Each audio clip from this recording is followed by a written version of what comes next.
Okay, we're rolling. Hi. Rolling. Morning and welcome to One Walk at a Time. I have someone with me today. Um, as you all know, my name is Steven. So I've been walking for I've been walking for more than a few years now, mainly for fitness. And today I'm joined by my wonderful friend named Batista. Batista. Looks like Batista. But yeah, I'm joined by my wonderful friend who's also a very fitness buff. He does basketball, he does weightlifting, and also, diba nag-weightlifting ka? Char. Oo. Diba? Sarah.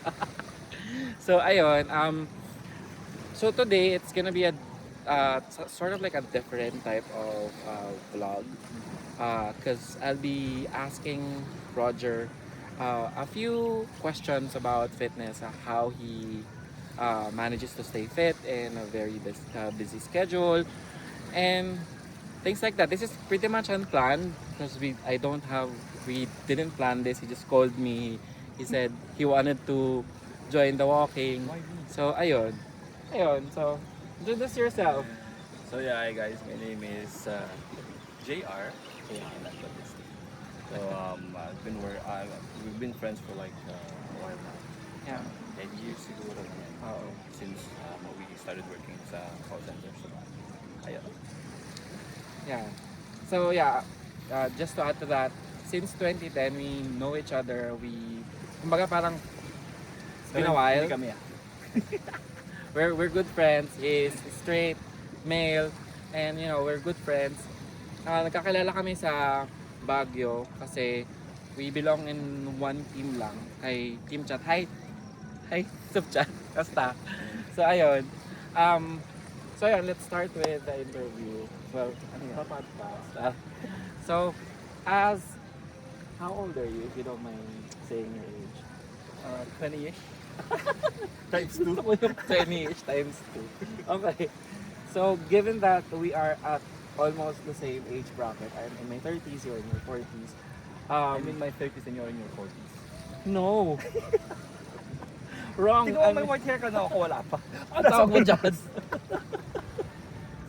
So, ayun, parang, I wanted to ask from another person's perspective, living, because we are in the same, kumbaga, industry, you are also in the freelance industry, in which you're working from home as well. And we know that part of working from home is that you have the liberty of time, but also, even if you have the liberty of time, kumbaga parang, ang hirap i-balance ng oras sa fitness and oras mo sa work and oras mo sa family mo kasi nasa iisang lugar ka lang. So, my question is, how do you manage it? How do you make time for workouts, for your physical activity and your fitness?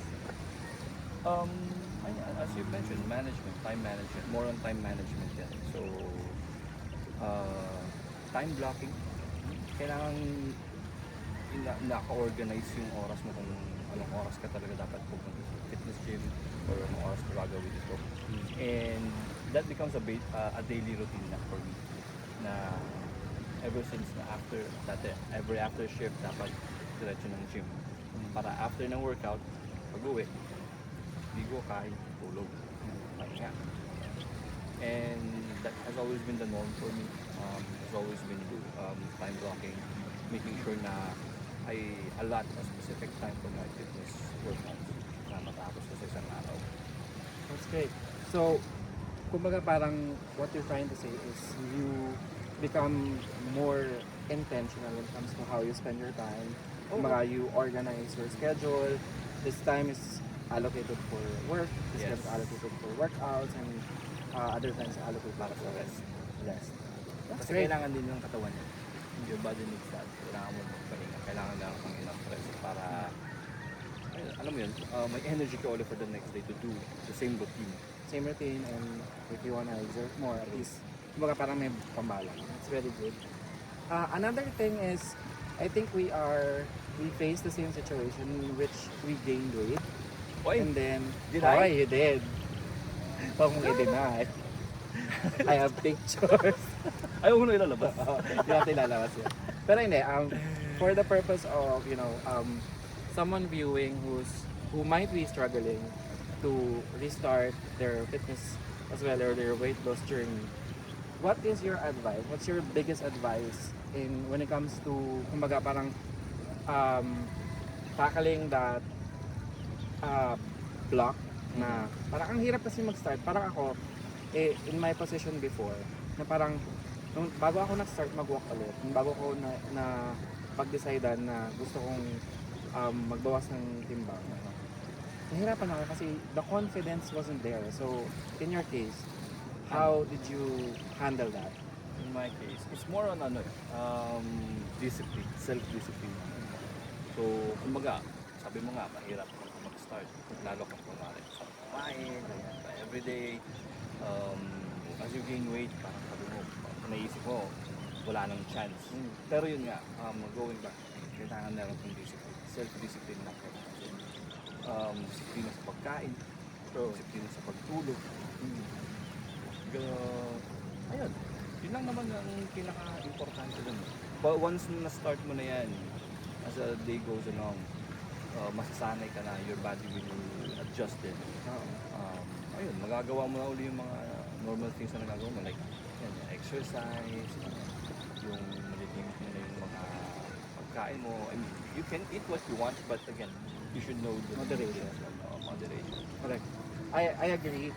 And I also am not a fan of, kumbaga parang very restrictive diet kasi you wouldn't really, it's not sustainable for you to have, yung parang nire-restrict mo masyado yung sarili mo sa pagkain. Na at the end of the day, mag-burn out ka, hindi mo tutuloy yung diet mo, babalik ka lang back to zero ka, diba? So, better enjoy the journey, huwag mo masyadong madaliin. And yung sinabi mo, it's very good that you mentioned about, discipline when it comes to rest, discipline when it comes to what you're eating, because yun yung parang pinaka key components ng fitness. You have to pay attention to what you eat, not only what you eat, not only what you do, but also yung rest and recovery. Very It's very important. Kasi you might be exerting so much effort and you might be over-exerting so much effort. And instead of progressing the right way, you're progressing towards declining health. So another question that I have is, in a world right now where everything's very available, how Saan do world you... yan? Ha? Dito sa atin, sa San Fabian. Pero teka lang. Naka-record naman tayo. Baka ako data, hindi tayo naka-record. So, tayo, parang wala ako sa page. So, ayun na nga. Another thing is, I would ask you, in a world where everything seems to be parang easy, ang dami ng gym sa mga bagay-bagay, ang dami ng... everything is very accessible. Kumbaga parang everything is instant. Yeah. How do you manage to detach from that very interconnected world? How do you manage to kumbaga parang work on your mental peace? Kasi for me right now, working at home, alam mo yung ang hirap ma-maintain nung mental clarity kasi nga everything's there. Hindi kagaya na kasi unlike before, if you compare it nung nasa Baguio tayo, remember, compartmentalize yung buhay natin. May time ka papasok ka sa office, then uuwi ka sa bahay. Those are two separate worlds. Compartmentalize, kumbaga parang gano'n. Pag nag-work from home kasi parang nasa isa yung bahay mo, tapos andun ka na lang. How do you manage it? Kasi nakaka-burn out siya, nakaka-stress. Alam mo yun? How do you manage that? Siguro hindi ko mag-gets yung yung rational. Pero The question is, kumbaga parang, how do you manage your mental peace given that you are in the same, almost in the same environment, like on a daily basis? Hindi ba siya nakakasawa? Hindi ka ba parang, alam mo yung paulit-ulit na lang na actually, feeling? mas nakakasawa nga yung nasa call center setting. Because you always go to the office, work, bahay.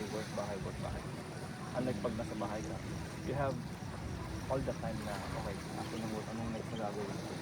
And ayun nga, going back, kung organized ka sa time mo, alam mo, ganito na lang gagawin ko ng ganitong oras. I wanna go out, work out. After ng workout, hapon, ay gagawin ko yung hapon. I can go out, lakad sa beach. And very tayo, So, kasi we're malapit doing tayo sa beach. Yan, lakad after ng unwind. Yan. Alam mo yun, so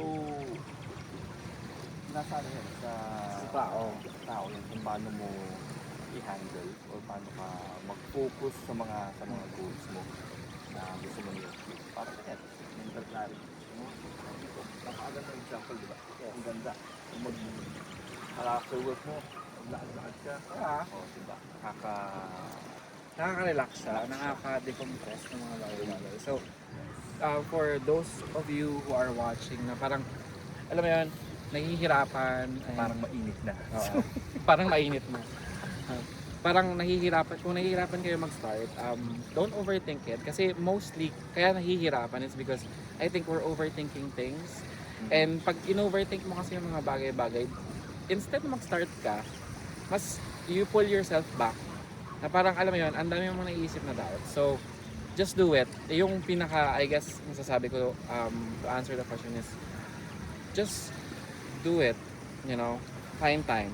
Nike yan. Just do it. Just do it, totoo. Actually, kaya gusto ko yung Nike because yung tagline nga nila na just do it. So, ayun, I think we got everything that we need. Thank you so much for being so sports and for sports, for being sports and for being open about, you know, being interviewed. Yes. Kasi nga, Hindi ko alam na may interview parang ako. shotgun to eh, Ang sabi parang ko, alam mo yun. Sabi na maglalakad-lakad lang. Kasi siya eh. Sabi niya, I was supposed to film kasi May yung... interview yung nangyari. Correct. Supposed to be dapat mag-film ako today. Mag-isa ko lang doon sa kabilang dulo. And dapat 2 kilometers lang yung walk ko today.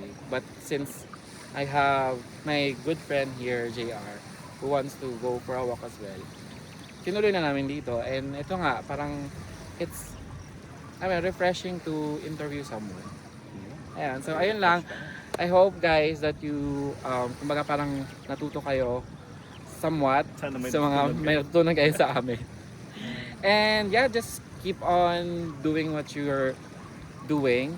Kumbaga parang if you're just starting or if you're looking for a reason to start, take this as a sign that you can do it. Kasi nga, ako, alam mo yun, coming from a 99 kilogram weight, na super obese, so super grabe, alam mo yun, kinakaya naman siya, so you have to take it step by step, day by day, and be patient kasi hindi overnight makita mo yung result. True. So it's gonna be a work in progress, and you have to have that type of mindset na hindi mo siya ma-achieve overnight. So magko-compound yung effort mo, so tuloy-tuloy mo lang. Consistency is the key, sabi nga nila. So ayun, discipline is also, yes, add discipline, sabi nga ni GR din. Disiplina sa sarili is number 1 kasi nga kung wala kang disiplina sa sarili, wala ka rin disiplina sa kinakain mo, sa ginagawa mo, it's all going to fall apart. So discipline and awareness, I guess. Awareness is also another important thing na dapat aware ka sa situation mo, aware ka kung ano ka ngayon. So yun. That's it. And thank you so much. Again, this is Steven and this is my good friend JR. Yeah. And this is One Walk at a Time. See you on the next vlog. Bye bye. Bye.